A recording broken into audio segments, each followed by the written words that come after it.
Vous écoutez le podcast Fluidité, épisode numéro 21.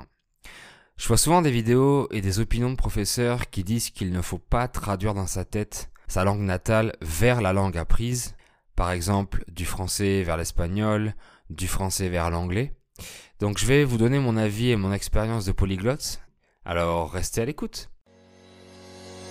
Salut, moi c'est Fabien Saucé, je suis français polyglotte et j'ai appris plusieurs langues tout seul.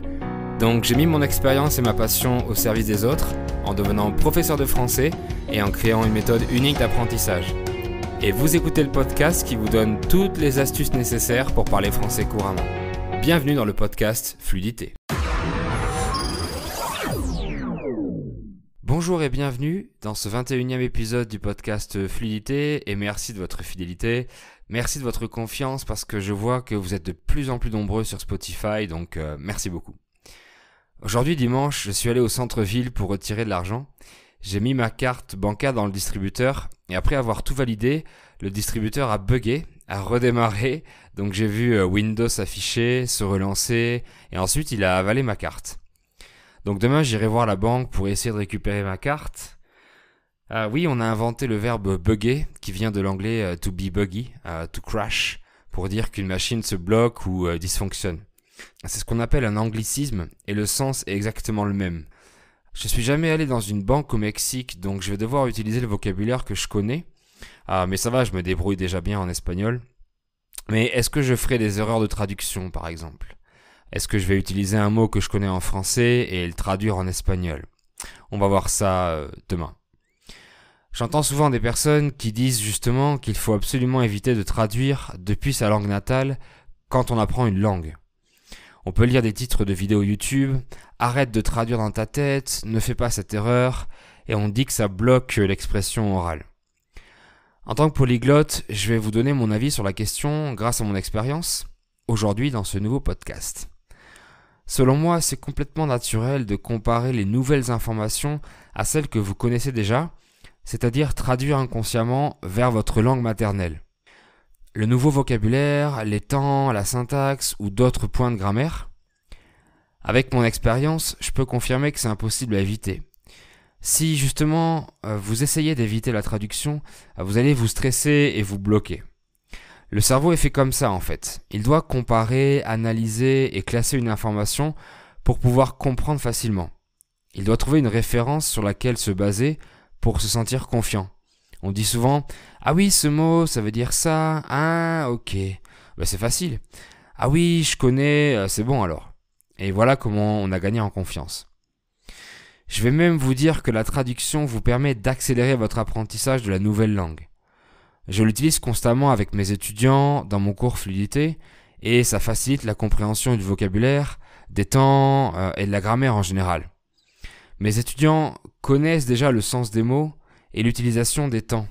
J'ai pas besoin de leur expliquer ce que veut dire faire, devoir, pouvoir, commencer ou n'importe quel autre mot de vocabulaire. Je leur traduis et on gagne du temps et de la clarté, donc on évite le stress. Je vais leur dire tout simplement devoir c'est deber, au lieu d'expliquer que devoir ça veut dire être obligé de faire quelque chose ou avoir besoin de faire quelque chose. Je vais au plus simple et au plus court, donc je compare avec ceux qui connaissent déjà. Donc c'est très pratique d'utiliser notre langue maternelle, qui est un savoir énorme qu'on a déjà en mémoire, pour la transformer rapidement en une deuxième langue, et après en une troisième langue ou une quatrième langue. Et j'ai l'habitude de faire comme ça pour toutes les langues que j'ai apprises. La traduction est une comparaison naturelle qui fait partie du fonctionnement du cerveau humain, donc autant l'utiliser à son avantage. Bon, c'est évidemment pas possible pour l'enfant qui n'a pas de première langue pour faire la traduction et qui apprend en majorité inconsciemment sa langue natale. Il doit d'ailleurs apprendre le sens de chaque mot qui sera nouveau pour lui. Donc, je vous conseille de ne pas chercher à éviter de traduire car c'est naturel et on doit profiter de ces traductions pour transformer rapidement et facilement sa langue maternelle. Donc, on peut les utiliser à son avantage. Deuxièmement, il faut simplifier en petits morceaux. Bon, si on compare le français avec l'espagnol ou l'anglais, on se rend compte que la syntaxe, c'est-à-dire l'ordre des mots, le temps et le vocabulaire sont assez proches. Ou encore l'italien et le français, par exemple. On peut très souvent littéralement traduire une phrase pour l'avoir en français depuis l'espagnol et la syntaxe et les temps sont presque les mêmes.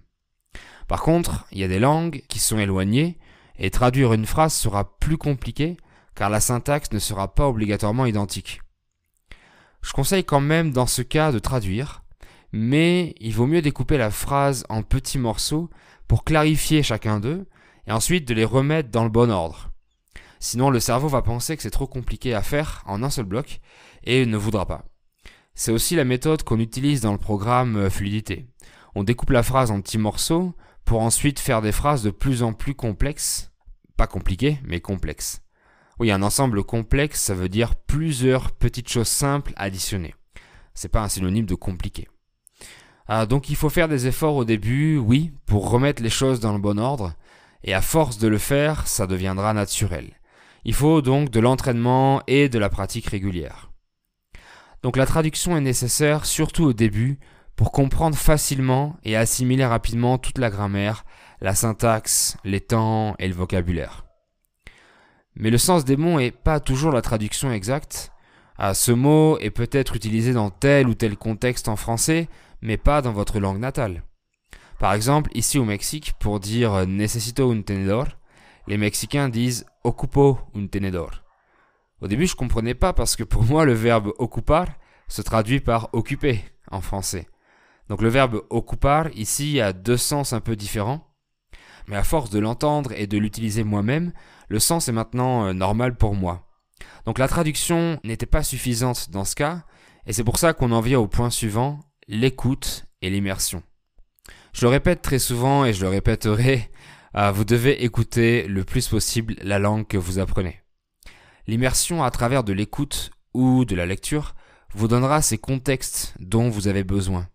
Un professeur, un livre ou un dictionnaire peut vous expliquer que tel mot s'utilise dans tel cas dans un premier temps, mais de toute façon, vous aurez besoin d'entendre ou de lire ces contextes des dizaines et des dizaines de fois pour que votre cerveau assimile et associe ces différents sens de façon naturelle à la nouvelle langue. Donc, si vous avez suffisamment d'écoute, vous n'avez pas besoin de vous inquiéter au sujet de la traduction.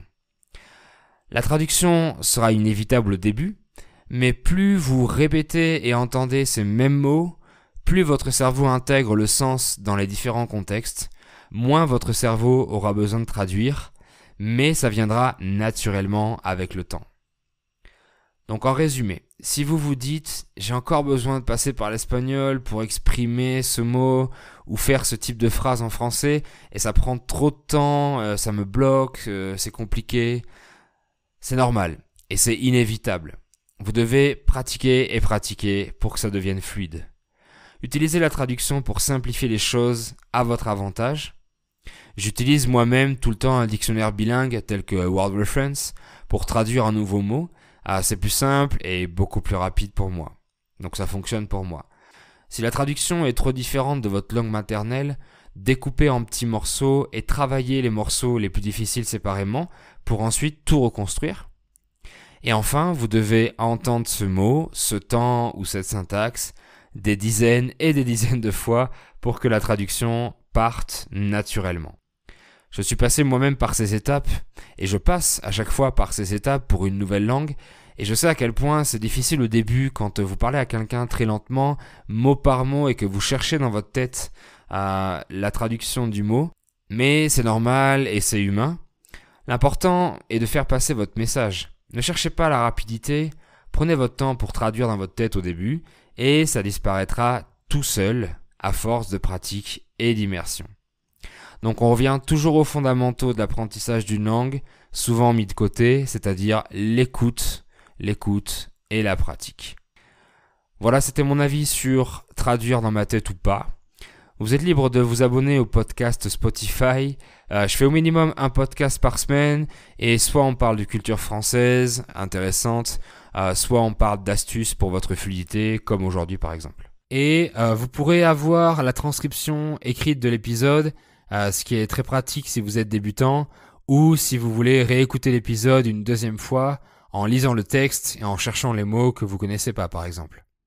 Et n'oubliez pas que si vous voulez écouter du français, je vous propose toujours un guide gratuit de contenu et d'outils de plus de 80 pages avec les séries, les chaînes YouTube, les artistes du moment et toutes les explications et les liens cliquables directement dans le PDF.